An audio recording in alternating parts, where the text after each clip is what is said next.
Bom, galera, para a gente começar a falar... Deixa eu ter uma parada aqui. Para a gente começar a falar do livro de Gálatas, é muito importante a gente pensar em como era o mundo, em como era a relação entre Deus e a humanidade antes de Jesus. E aí, cara, como é que funcionava assim?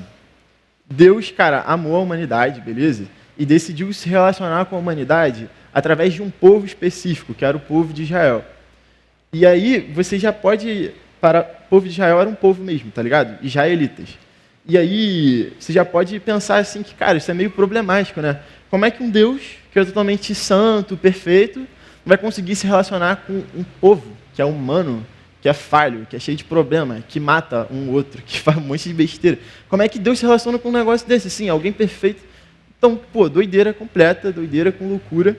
Mas Deus faz essa parada. Deus se relaciona com esse povo.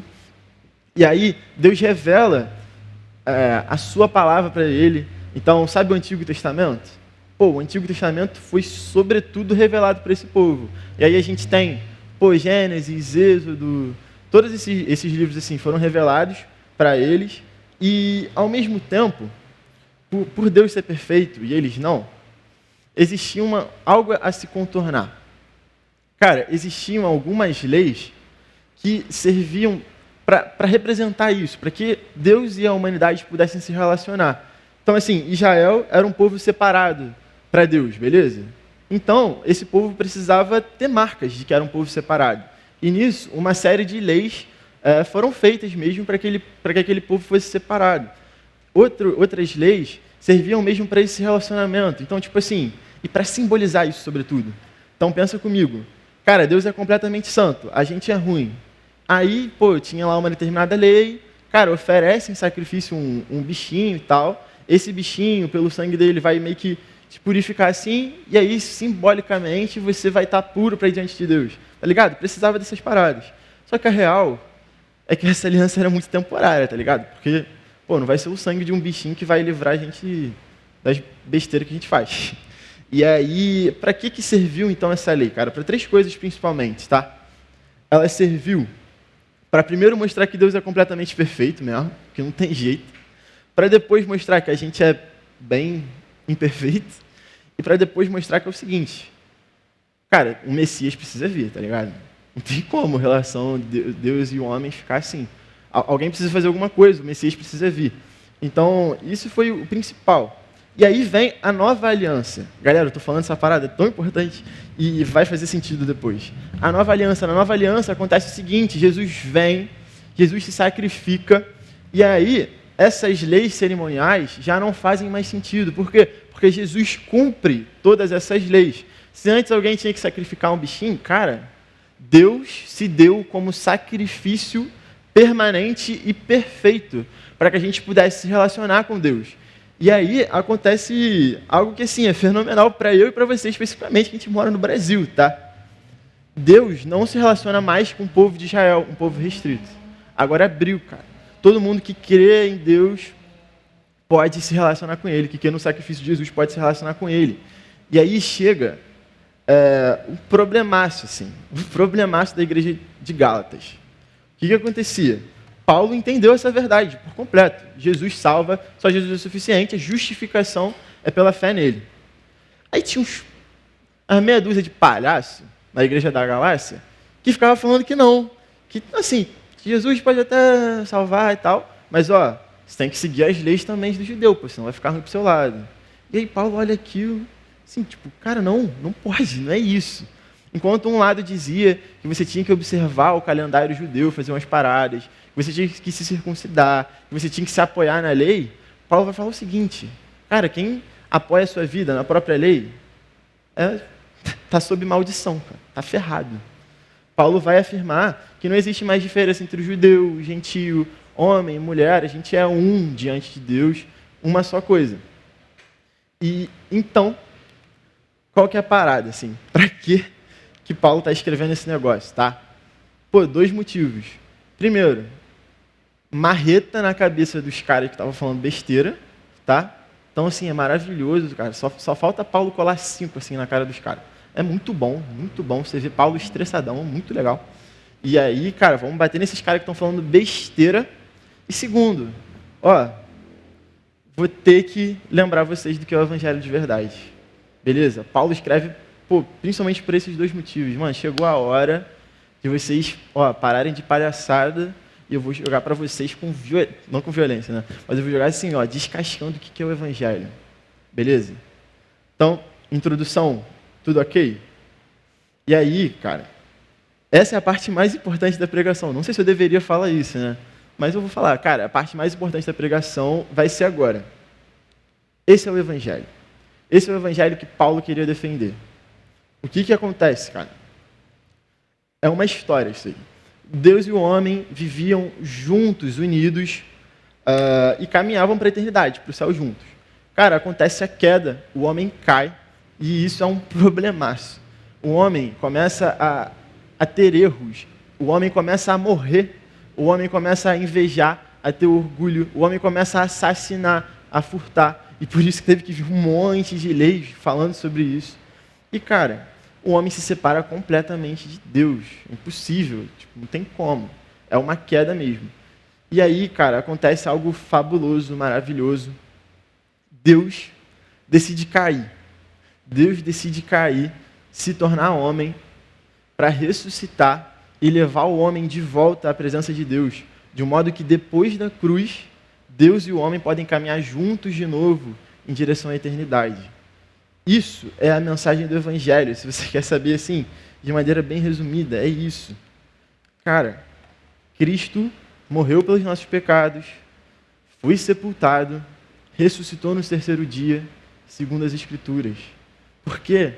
Porque Deus amou tanto o mundo que deu o seu único filho para que todo aquele que nele cresce não morresse, mas tivesse vida eterna. Cara, isso é maravilhoso. A gente estava destinado a caminhar para o inferno mesmo, cara. Não tinha jeito. Era impossível. E Deus foi lá e fez, cara. Deus se sacrifica para salvar o mundo. E aí, Paulo, como bom cara que ele é, já começou esmurrando isso na cara da galera. Paulo se apresentou, beleza, Paulo, sou apóstolo, escolhido por Jesus, não por nós. Jesus que, aí vem Gálatas 1:4, bem no comecinho, que se entregou a si mesmo por nossos pecados, a fim de nos resgatar desta presente era. Não era só ensinar uma coisinha não, cara, era resgatar, era missão, resgatar. Paulo já começa descascando. E aí eu vou te dar um motivo, um pouco vexatório isso daí. Vou te dar um motivo de por que eu acho que essa série vai ser sinistra mesmo. 2 motivos, tá? A série tem barraco, beleza? Gálatas tem barraco e é maneiro. Quando você vê lá, vizinha com sei lá o que brigando, negócio assim, descascando, briga, tu vai lá ajudar a separar? Claro que não. Você vai abrir a janelinha, vai olhar a parada acontecendo ali, a briga, ainda vai ligar, estão brigando, não sei o quê. Todo mundo gosta de ver um fogo no parquinho, né? É isso que vai acontecer em Gálatas também, cara. Vai ter briga, vai ter um negócio maneiro. Eu gosto de assistir, não sei vocês, mas, sim. Tô zoando, vocês estão me julgando sinistro, hein? Vocês vêm Big Brother por causa de quê? Só porque, vê porque quer ver desgraça mesmo. Né? Vai ter um pouquinho, vai ser maneiro isso. E, cara, principalmente, tá? Já que Paulo vai repreender os caras, existe uma parada assim que Paulo faz maneiro. Paulo não pensa em repreender os caras com violência em momento nenhum. Paulo pensa em repreender os caras, como ele indica para Timóteo, cara, com toda a doutrina. Com toda a doutrina. Então sabe o que vai acontecer nesse livro de Gálatas, já que ele vai repreender os caras? Meu irmão, vai ter muita doutrina, isso vai ser irado, vai ser um negócio assim completo e maravilhoso.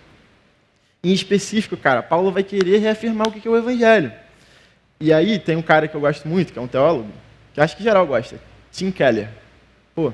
Tim Keller vai lá de bobeira falar de Gálatas, aí como é que o cara, que é um teólogo, tá? Um teólogo na moral, se refere a Gálatas? Ele fala assim, Gálatas é pura dinamite. Aí quando eu li esse negócio eu amei, cara. Que isso, série de Gálatas, pura dinamite na cabeça de geral. Vai ser violento, rapaziada. Quero ver. Eu acho que vocês não estão preparados, mano. Acho que, vai ser sinistro, Então, para começar na moral, bora ler o texto. texto é Gálatas, capítulo 1, a gente vai ler dos versículos 6 e 10. Tá rolando na TVzinha e também, caraca, lançaram aqui e aqui, tá irado. Então vamos lá. Eu já orei, gente? Orei. Admiro-me de que vocês estejam abandonando tão rapidamente aquele que os chamou pela graça de Cristo para seguirem outro evangelho, que na realidade não é o evangelho. O que ocorre é que algumas pessoas, palhaços, né, que eu falei, os estão perturbando, querendo perverter o evangelho de Cristo. Mas, ainda que nós, ou um anjo do céu, pregue um evangelho diferente daqueles que lhes pregamos, que seja amaldiçoado. Falei que o negócio vai ficar louco. Como já dissemos, agora repito, se alguém lhes anuncia um evangelho diferente daqueles que já receberam, que seja amaldiçoado. Acaso busco eu agora a aprovação dos homens ou é de Deus? Ou estou tentando agradar a homens? Se eu ainda estivesse procurando agradar a homens, eu não seria servo de Cristo. Eu não seria servo de Cristo. Amém? Esse é o texto. Cara, o que está rolando aqui? Paulo está descrevendo a parada que eu acabei de explicar. A galera estava pervertendo o evangelho, estava falando que para ser crente mesmo, não era só fé, você tinha que é fé mais um pouquinho. Paulo vai marretar isso. E aí, a partir desse texto, a gente já consegue entender uma parada que é fundamental, cara, que é a primeira lição. O evangelho, ele é único e ele é completo. O evangelho, ele é um só, ele é único. E ele já é suficiente, ele é completo. A gente vê que Paulo declara maldição sobre qualquer ser, qualquer anjo ou pessoa que traga à igreja um evangelho diferente. Na moral, às vezes eu falo meio rápido, mas você parou para digerir isso, cara? Olha o que Paulo falou, meu irmão. Por que será que Paulo falou isso? De boa. Será que ele estava, cabeça fechada, tá ligado? Ou devia estar bolado no dia, com Botafogo, algo assim. Sei lá, por que Paulo está falando isso? Cara, o motivo é muito simples. O motivo está no verso 7. Ele começa assim, que na realidade não é o evangelho, aí chegando no final, querendo perverter o evangelho de Cristo. O evangelho de Cristo. Cristo é um só. Cristo é o único mediador, como diz lá 1 Timóteo, pois só há um Deus e um só mediador entre Deus e os homens, o homem Cristo Jesus, o qual se entregou a si mesmo como resgate por todos. É o seguinte, o evangelho não é de Paulo, não. O evangelho também não é de pastor nenhum, também não é de influenciador digital nenhum. O evangelho é de Cristo, e Cristo é um. Portanto, o evangelho, cara, ele é um. Ele é um, e é isso, ele é completo, porque ele é de Jesus. Eu não sei se vocês gostam de arte, tá? Eu gosto mais ou menos. Mas, Mona Lisa, vocês conhecem essa obra de arte? Mona Lisa, Da Vinci fez a parada, a pintura tá lá no Louvre. Meu irmão, aquilo deve valer uma fortuna. Só que acontece que eu também já pintei uma Mona Lisa, não sei se vocês estão ligados, No meu ensino médio até, aula de artes, aí meteram lá a Mona Lisa para pintar, eu fiz essa obra de arte aí, Lancei um bigodão, ficou brabo.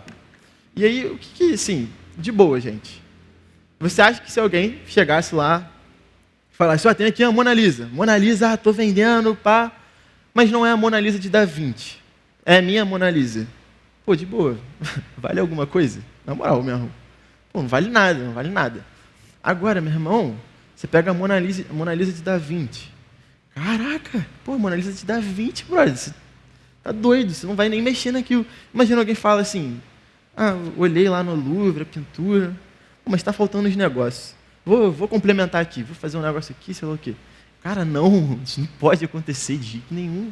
Meu irmão, Leonardo da Vinci fez a parada, como é que você vai querer mudar? É parecido com o que eu estou querendo dizer aqui. O evangelho é de Jesus e é único. Mano, de Jesus, é completo, é perfeito. Você não vai querer ficar mexendo nele, você não vai querer ficar revisando o evangelho. Porque se você querer ficar revisando o evangelho segundo o seu próprio desejo, você vai acabar revertendo o evangelho. O que a galera de Gálatas estava fazendo, era maldição para aquele povo. O evangelho de Jesus leva à salvação. Mas quem perverte o evangelho, cara, muitas vezes fica só anestesiando para a morte. E é isso. O evangelho não pode ser pervertido, ele é único. Por isso que é muito importante a gente ficar ligado em duas paradas. Primeiro, a gente não pode ser o tipo de gente que espalham um evangelho falso, beleza? Ou acrescido de um monte de coisa da nossa cabeça. Eu não posso fazer isso com vocês aqui nunca. Em segundo lugar, a gente também não pode ser o tipo de gente que sai dando bola para quem prega o evangelho zoado. Pô, não dá, cara, não dá. A gente não pode fazer isso por quem quer que seja, por mais bonitinho que pareça, de onde quer que venha, cara, não dá para dar bola para esse cara. É óbvio que você pode escutar geral com amor, você pode escutar, isso não é caô. Mas, pô, você vai, por exemplo, seguir um cara na rede social, tipo, um cara que você sabe que prega zoado. Não vai.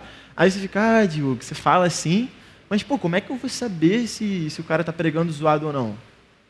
Pô, aí é deboche, mano. Ainda bem que eu tô simulando isso. Se alguém perguntasse isso aqui ao vivo, eu ia fazer que nem Paulo. Tudo. Cara, você vai ler a sua Bíblia. Pô, ó, maravilha, vai ler a sua Bíblia. Aí você vai comparar. Olha, Bíblia, maluquinho do Instagram. Ih, nada a ver. Pô, acabou, você não vai seguir o cara. E, mas está muito, muito difícil. Brother, você vai procurar um dos seus pastores aqui, você vai procurar Clóvis. Clóvis manda muito.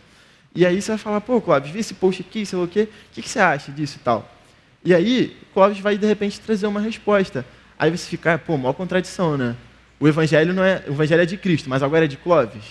Não, gente. O que vai acontecer é o seguinte, se você for perguntar para Clóvis vai pegar o evangelho de Cristo e vai te mostrar. Vai pegar a Bíblia e vai refutar as ideias com a Bíblia. Tá ligado?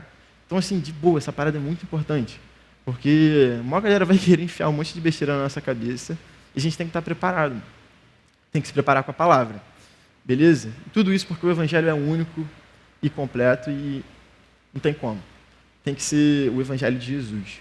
Beleza? A segunda lição que eu queria trazer para vocês, não é a da Mona Lisa, é essa. Quem serve a Jesus não vive para a aprovação de homens. Cara, quem está servindo a Jesus não vive para que seja aprovado por homens, não vive. Isso fica bem óbvio no texto, porque já no final do verso 10, Paulo vai dizer que se ele estivesse procurando agradar a homens, ele não seria servo de Cristo. É isso que o texto diz, simples. E o que acontece aqui, na real, é o seguinte: o evangelho, ele é de homens ou é de Cristo? Alguém me responde aí, na moral. De quê? Impossível que vocês estão falando de Cristo, na moral. O evangelho é de homens ou de Cristo? De Cristo. Então Paulo vai se preocupar com homens ou com Cristo? Com Cristo, óbvio, cara. Óbvio que o objetivo central da vida de Paulo era Jesus. E, cara, se ele fosse querer agradar os homens, tudo seria muito mais fácil na vida dele. Na moral. Ele poderia só acrescentar uma paradinha ou outra ali, e ele ia ficar de boa com um monte de judeu. Um monte de judeu queria comer ele vivo, meu irmão. Queria matar ele. Se ele fizesse isso, porém, ele não seria servo de Jesus. E era uma escolha dele. Para Paulo, valeu a pena apanhar, sofrer por Jesus, porque ele serve a Jesus. E hoje a gente está com um cenário muito louco no Afeganistão. Não sei se vocês acompanham essas paradas, né? Mas, pô, o Talibã chegou lá, acabou o governo normal, agora é o governo Talibã. Os caras, pô, pelo histórico deles, tem um problemaço com liberdades. E, mano, imagina você ser crente no Afeganistão hoje. Imagina você ser crente no Afeganistão hoje. Que loucura que deve ser, cara. Que loucura. E, pô, se de repente alguém lá quisesse agradar homens, cara, pervertia o evangelho. Mas eu sei que vai ter crente lá que vai persistir até o fim, que vai ser fiel, cara. Isso é doideira. Por quê? Porque vale mais a pena servir a Jesus do que viver, talvez. Cara, servir a Jesus é algo mais importante do que a própria vida para esses caras. E é isso que o evangelho convida a gente a fazer também. Tipo, trazendo um pouco mais pra gente, tá? O que talvez seria capaz de fazer você negociar a sua própria fé? Tipo assim, sei que é um negócio muito tenso, tá? Mas você mudaria o evangelho de alguma forma para ter a aprovação de alguns homens? Por exemplo, que tivesse um poder militar sobre você, tipo o Talibã. Difícil responder. Mas você mudaria o evangelho para talvez ficar de boa com uma galera da sua sala? De repente com algum professor, com aquelas garotas que tem o clubinho lá. Você mudaria o evangelho para ficar de boa? Com aquela galera que é mais popular, assim, sabe? Você quer mais estar junto ali? Às vezes, cara, eu tenho a impressão de que a gente topa negociar a nossa fé por bobeira. A enquanto uma galera resiste sendo fiel com ferro na cara, tá ligado? Esse é um negócio pra gente pensar, cara. Pensa bem nessa pergunta. Hoje, na nossa vida, a gente tem buscado a aprovação de homens ou a de Deus? É importante que a gente reflita nessa pergunta, porque dependendo da resposta dela, a gente vai descobrir se a gente é servo de Deus mesmo ou não. Beleza? Isso é punk, cara. Mas é um negócio que a gente tem que pensar. Nossa vida tem que ser para Jesus. Então, partindo para as aplicações, eu pulei a primeira, tá, galera, da comunicação. Bora para a segunda. Guarde e viva o evangelho verdadeiro. Guarde e viva o evangelho verdadeiro. Cara, no começo, eu falei assim, o motivo de Paulo ter escrito a carta era porque ele queria combater aquela heresia e queria mostrar o evangelho de verdade, beleza? Eu quero ir um pouco mais profundo com vocês, tá? Pensa comigo. Por que Paulo queria combater aquela heresia? De verdade. Qual era o sentido para Paulo de exortar aquela galera? Porque, tipo assim, tem umas discussões que não valem a pena. Não sei se vocês já passaram por uma situação dessa. Eu uma vez estava com 2 pessoas no meu carro, a gente saiu aqui perto da igreja, um ônibus parou, simplesmente parou. E aí uma pessoa do carro ficou muito bolada. Ah, esse ônibus parado aqui, que não sei o que, eu vou bater nesse motorista. Aí outra... Pô, só conto coisa violenta, né? Desculpa. Aí outra pessoa falou assim, não, é o trabalho dele, aqui é um ponto de ônibus, que não sei o quê. Aí ficou uma discussão eterna, assim, se ali era um ponto de ônibus ou não era um ponto de ônibus. Inclusive, eu conversei com a pessoa envolvida hoje, pô, só de eu comentar, a pessoa já quis argumentar de novo. Eu, meu irmão, esquece isso. Tá ligado? Eu tenho umas coisas que não vale a pena ficar discutindo, não vale a pena ficar dando ideia. Eu fiquei caladinho na minha, sabe? Só seguir a vida. Cara, por que Paulo achava que valia a pena falar para essa galera de Gálatas? Sabe? Por que valia a pena ele escrever a carta? Por que esse apóstolo, ele se deu ao esforço de encarar essa igreja, de encarar um monte de judeu que podia ter autoridade para arrancar a goela do cara? Por que ele escreveu essa parada com tanta intensidade, podendo ficar mó mal com a galera daquela igreja? Sabe? Cara, isso aconteceu porque Paulo vivia o evangelho verdadeiro e entendia o poder do evangelho de Jesus. Não era uma questão filosófica qualquer, era uma questão de vida ou morte, cara, era urgente. Paulo tinha que guardar o evangelho porque ele vivia o evangelho, sacou? Paulo foi completamente transformado pela obra de Jesus. Se antes ele vivia para matar crente, não sei se você sabe disso, cara, Paulo matava crente, era perseguidor. Hoje ele estava disposto a entregar a própria vida para que a obra de Jesus fosse revelada da maneira mais correta. Está entendendo? Ele vivia o evangelho. E por isso, cara, ele não podia deixar o evangelho ser deturpado, porque esse evangelho tem poder de transformar qualquer um. Beleza? E, gente, tem uma parada que às vezes a gente pensa, que é tipo assim, o evangelho ele é útil na hora que eu vou me converter, sabe? Eu vejo o evangelho, eu entendo o que Jesus fez por mim, me converti e agora eu parto para outra. Agora eu vou pensar em outras paradas, sei lá o quê. Mas, gente, o evangelho, cara, ele é tudo na vida do crente de maneira contínua. Você tem que lembrar dessa parada continuamente, de verdade. Essa verdade precisa ficar constante na nossa vida. Beleza? Agora, concluindo, eu queria que a gente pudesse guardar o seguinte, assim, o evangelho de Jesus é a notícia mais importante da humanidade. Por isso, permitir que ele seja adulterado é inaceitável. O evangelho é uma boa notícia, tá? Entre a etimologia e tal. E, cara, você acredita nessa frase? De boa. Você acredita que o evangelho de Jesus é a notícia mais importante da humanidade? Ou eu dei uma forçada? Papo reto. O que você acha aí no seu coração?